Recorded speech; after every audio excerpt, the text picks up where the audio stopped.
All right, so you're thinking ahead about selling your business someday, huh? Well, that's smart. And to make sure you're set for life when that day comes, you need to make sure your business is irresistible to the right buyer.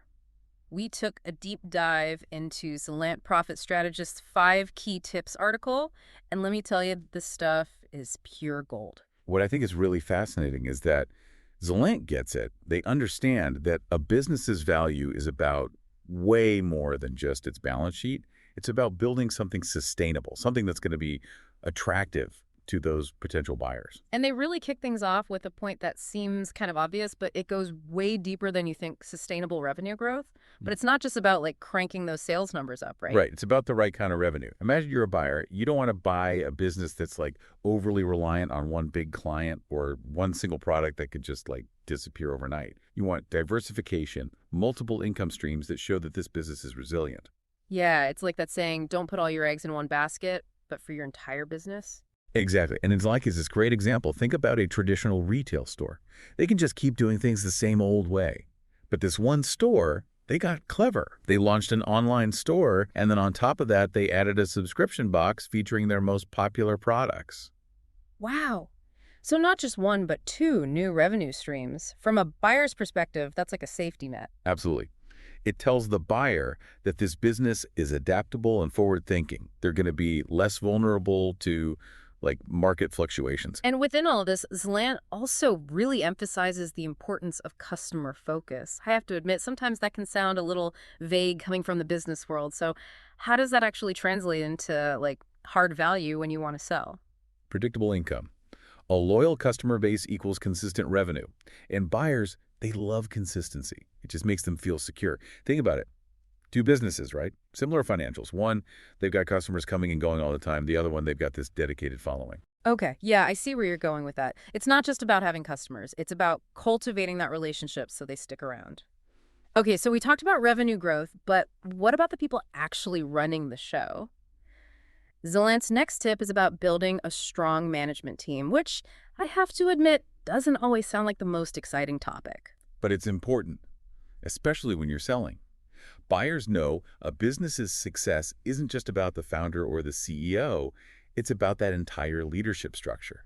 They want to see a team in place that's ready to handle that transition and keep things going strong. Who's going to steer the ship after the captain decides to get off? You need a crew that knows what they're doing. Right. And a weak link in management can be a deal breaker. Solen had this really interesting example of this tech startup that decided to go above and beyond. They created their own internal leadership development program, so they're essentially preparing their future leaders from within. Wow, that's proactive. So they're not just hoping for the best, they're actively building that next generation of leadership. Yeah, and it shows they're thinking long term.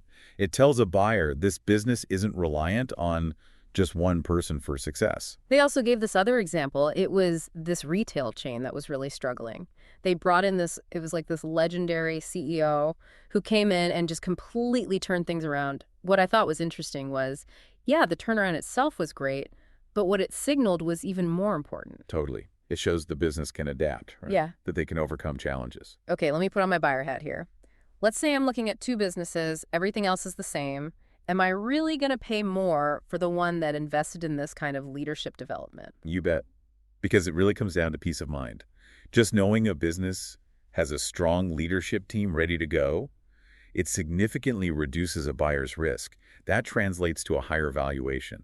It's an investment in the future of the business. Okay, so we've got sustainable revenue, solid leadership. What's next on the list of things to maximize a business's value? Time to talk about operations. Selling calls it operational excellence. And this is not just a fancy business buzzword. Okay, so for those of us who don't speak fluent buzzword, break that down a bit. What does operational excellence really mean when we're talking about selling a business? All right, think of it this way. You're buying a car, not a new car, a used one. You're not just going to hand over your money without checking under the hood, are you?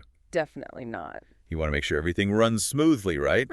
That there aren't any hidden problems that are going to cost you time and money down the line. A business is no different. So it's like proving to the buyer that you've taken good care of your business and it's ready to go. Exactly. And one of the key things Zalent talks about for achieving this is, you guessed it, technology. Solent had this really interesting example about this logistics company. They were having all these problems with inefficient routes, and they brought in new software to optimize everything, saved them time, and this is the important part, it saved them a ton of money. Yeah, increase profitability without having to increase output at all. Buyers eat that kind of thing up. Smart investments in technology that show you're all about efficiency. Any buyer would love that. This is making me think about my own business, you know? It's so easy to get caught up in that shiny new object syndrome when it comes to tech. But Zelen's point is that it's not about just having the fanciest toys. It's about finding the tools that actually solve your problem. Totally. It's about working smarter, not harder, Mhm. right? When you're selling a business, you're not just selling like assets on a balance sheet. You're selling a story.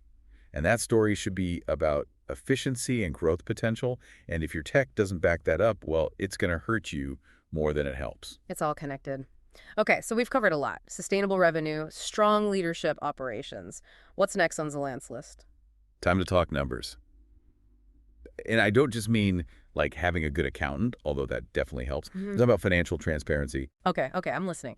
But this is the part that makes even those of us who have been in the business world for a while a little uncomfortable. Why is being so open about your business's financials so important when you're selling? Trust. Think about it like you're buying a house. If the seller is like really hesitant to show you the inspection report or is trying to like downplay some problems. Oh, yeah. Huge red flag. Right, same with a business. Buyers want to see it all. The good, the bad, even the not so pretty stuff. Not because they want to run away, but because they need to see the whole picture to know if they're the right fit. So even if my financials aren't like perfect, being upfront and honest about it is the way to go. Absolutely. Transparency builds trust. Zelent gives this example of a manufacturing business that was honestly having some cash flow problems. But instead of trying to hide it, they addressed the issue head on. They even implemented some new tech to improve their tracking and management. Wow, so they turned a negative into a positive by showing they were willing to tackle problems head on. Exactly. And buyers, they see that and think, okay, these people are proactive, they're solution-oriented. Yeah. That's so much better than just trying to sweep problems under the rug. Speaking of transparency, Zelent also talked about this healthcare provider whose commitment to it made the whole selling process smooth as butter. They provided super clear financials, answered every single question, and it really paid off in the end. So, to sum it up, be transparent, don't try to hide things, and don't be afraid to bring in a financial expert to make sure you're presenting everything in the best light possible. Couldn't have said it better myself. We've covered revenue, leadership, operations, and financial transparency. What's the final piece of the puzzle for maximizing a business's value? The grand finale. The treasure at the end of the rainbow. The thing that ties everything together. Your exit strategy. Okay, I love the energy. But seriously, an exit strategy, isn't that something you worry about when you're, actually about to sell? That's what a lot of people think. But it's not quite right. A good exit strategy isn't just about when you're selling and how.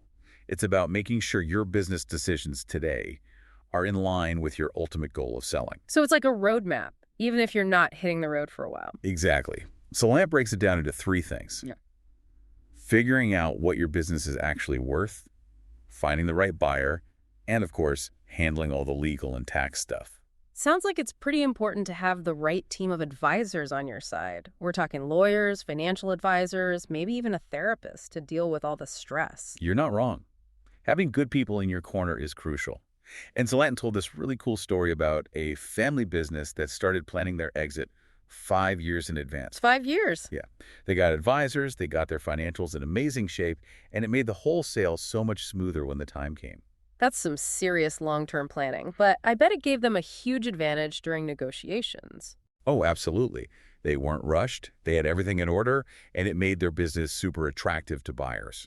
So an exit strategy isn't just about getting a good price, it's about building a more valuable business from years before you're even thinking about selling. So it's almost like that exit strategy becomes like a filter for your decisions even years in advance. Yeah, exactly. It helps you focus on building something with long-term value, not just chasing quick wins. And you know what I like about Zelent? They're not all about just talking the talk. They give you actual tools and resources to use. Oh, yeah. Like what? Well, they've got a ton of free stuff on their website, like articles and templates, and even, get this, a free consultation with one of their experts. Seriously, a free consultation. Yep. I mean, how many companies are out there offering that kind of expert advice for free? Not many, that's for sure. They get it. They know that informed business owners are the ones who are going to be successful in the long run.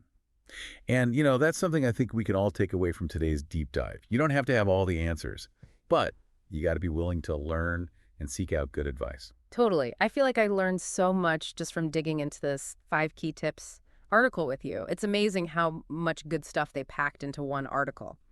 So, as we wrap up here, what's the one thing you really want our listeners to take away? It's a marathon, not a sprint.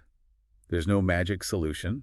You know, it takes consistent effort and smart decisions, but it's worth it. Seeing your business grow and become something valuable, that's the ultimate reward. I love that. It's about building something you're proud of. And if it happens to, come with a nice big payday when you're ready to sell, well, that's just the icing on the cake. Exactly. All right, I think we've given everyone plenty to think about today. Time to put all this great advice into action. I love it. That's all for today's deal dive into Zalant's 5 key tips. Don't forget, the journey to a successful exit starts today.